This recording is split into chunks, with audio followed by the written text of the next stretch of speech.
আজি না আপুনি হিন্দু না আপুনি মুছলমান, আজি আপুনি মই সকলো অসমীয়া। হিন্দু মুছলমানৰ বাতৰি আমিও বহুত পঢ়িলোঁ, আপুনিও বহুত এনেকুৱা ধৰণৰ বাতৰিত ৰস লাভ কৰিলে। কিন্তু আজি আপুনি মই সকলো অসমীয়া হৈছোঁ, কাৰণ এয়া জাতিৰ সংকটৰ সময়। আজি অন্তত অসমীয়া জাতি এক হোৱা সকলোৱে দেখিছে। বিশ্বত হয়তো এনেধৰণে কোনো কেতিয়াও এক হোৱা নাই। অসমীয়া জাতিয়ে কিন্তু প্ৰতিটো মুহূৰ্তত বিপদৰ সময়ত এক হৈ দেখুৱাই দিছে সমগ্ৰ বিশ্বক যে অসমীয়াই যেতিয়া বিচাৰে তেতিয়া এক হ'ব পাৰে।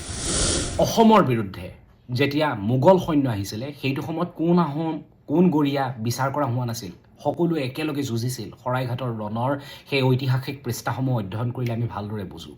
যেতিয়া বখতিয়াৰ খিলজীৰ বিৰুদ্ধে পৃথুৱে যুঁজিবলগীয়া হৈছিল তেতিয়া কোন কি ভাষাৰ কোন ঠাইত বাস কৰে সেইবোৰ বিচাৰ কৰা হোৱা নাছিল। তেতিয়া মাত্ৰ অসমৰ স্বাভিমান ৰক্ষা কৰিবৰ বাবে বা কামৰূপৰ স্বাভিমান ৰক্ষা কৰিবৰ বাবে সকলো যুঁজিছিল। আজিও প্ৰতিগৰাকী অসমীয়াই যুঁজিছে, বানৰ বিৰুদ্ধে যুঁজিছে। এই কণমানি ছোৱালীজনীক আপুনি আজি চোৱাটো দৰকাৰ। মুখ্যমন্ত্ৰী ডক্টৰ হিমন্ত বিশ্ব শৰ্মাৰ কাষত থিয় হৈছে এই 5-6 বছৰীয়া কণমানিজনী। হাতত লৈ আহিছে এই ছেভিং বক্সটো। হয়তো দেউতাকে কেতিয়াবা কিনি দিছিল এইটো। দেউতাকে কিনি দি হয়তো কৈছিল যে তোমাক যেতিয়া মই কিবা খাবলৈ 2 টকা 1 টকা 10 টকা দিম, বা মায়ে যেতিয়া দিব, আইতা ককাই যেতিয়া দিব, তাৰে ৰৈ যোৱা পইচাকেইটা তুমি ইয়াতে ভৰাই ৰাখিবা, তোমাক কেতিয়াবা কামত আহিব। সেই বাকচটোকে সেই বক্সটোকে লৈ আহি মুখ্যমন্ত্ৰীৰ হাতত দি কৈছে যে এই মুহূৰ্তত আপোনাক যথেষ্ট প্ৰয়োজন হ'ব টকাৰ, কাৰণ অসমত ভয়ংকৰ বান, গতিকে আপুনি এইখিনি টকাও ব্যৱহাৰ কৰিব। সেই কণমানিগৰাকীৰ এয়া এক মহান প্ৰয়াস নহয়নে? কালি অখিল গগৈৰ ওচৰতো আন এগৰাকী কণমানি গৈ উপস্থিত হৈছিল। বিধায়ক অখিল গগৈৰ হাতত তুলি দিছিল কেইটামান টকা আৰু কৈছিল যে আপুনি যেতিয়া শিৱসাগৰখন পুনৰ নিৰ্মাণ কৰিবলৈ আগবাঢ়িছে, গতিকে আপোনাক যথেষ্ট টকাৰ প্ৰয়োজন হ'ব। মোৰ এয়া এটা ক্ষুদ্ৰ প্ৰয়াস। এয়া কেৱল ক্ষুদ্ৰ প্ৰয়াস নহয়, এয়া অসমৰ প্ৰতিগৰাকী অসমীয়াৰ স্বাভিমান জিলিকি থকা এখন ছবি।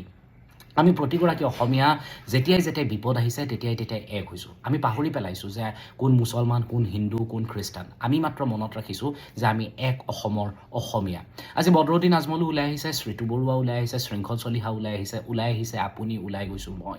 কোনোবাই যদি শিৱসাগৰ নাজিৰালৈ যাব পাৰিছে, কোনোবা যাব পৰা নাই। কিন্তু যাব নোৱাৰাজনেও ইয়াৰ পৰাই থাকি কেনেদৰে পাৰি সহায় কৰিবলৈ আগবাঢ়িছে, তাতে গৈ মানুহে সহায় কৰিছে।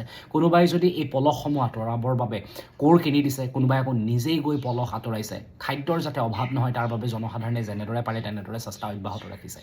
তাৰ মাজতেই বোকাৰ মাজত, তাৰ মাজতেই পানীৰ মাজত উপঙি উঠিছে ইটোৰ পিছত সিটো মৃতদেহ।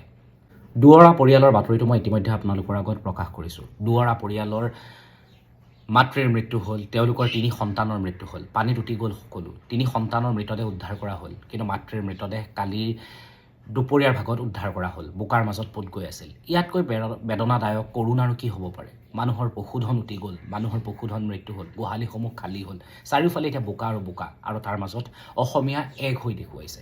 এই সময়ত প্ৰতিগৰাকী অসমীয়াই সমগ্ৰ বিশ্ববাসীক দেখুৱাইছে যে আমি এক হৈ আছোঁ। এতিয়া বহুজনে এটা বিষয়ক লৈ খুব কৈ আছে, সেইটো হৈছে ৰাষ্ট্ৰীয় পৰ্যায়ৰ সংবাদ মাধ্যম। আমাকো বহু সময়ত বহুজনে তাচ্ছিল্য কৰে যে ৰাষ্ট্ৰীয় সংবাদ মাধ্যমৰ সাংবাদিকসকলৰ নিচিনা হ'ব নোৱাৰনে? তেওঁলোকে কিমান নিৰপেক্ষভাৱে বাতৰি পৰিৱেশন কৰে, তেওঁলোকৰ দৰে হ'ব নোৱাৰনে? তেওঁলোকৰ দৰে হৈ দেখুওৱা। আজি এটা কথা কওঁ, আমি ৰাষ্ট্ৰীয় পৰ্যায়ৰ সেই সাংবাদিকৰ দৰে নোহোৱাকৈ থকাটোৱে আচলতে বহু সময়ত আজি গৌৰৱ কৰিবলগীয়া।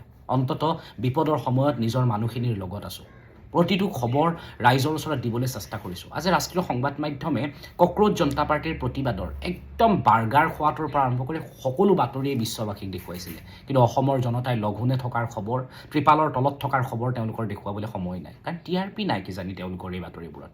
কিন্তু আমাক এই বাতৰিবোৰৰ প্ৰয়োজন হৈছে। কিয় হৈছে? কাৰণ নিজৰ মানুহ এইখিনি।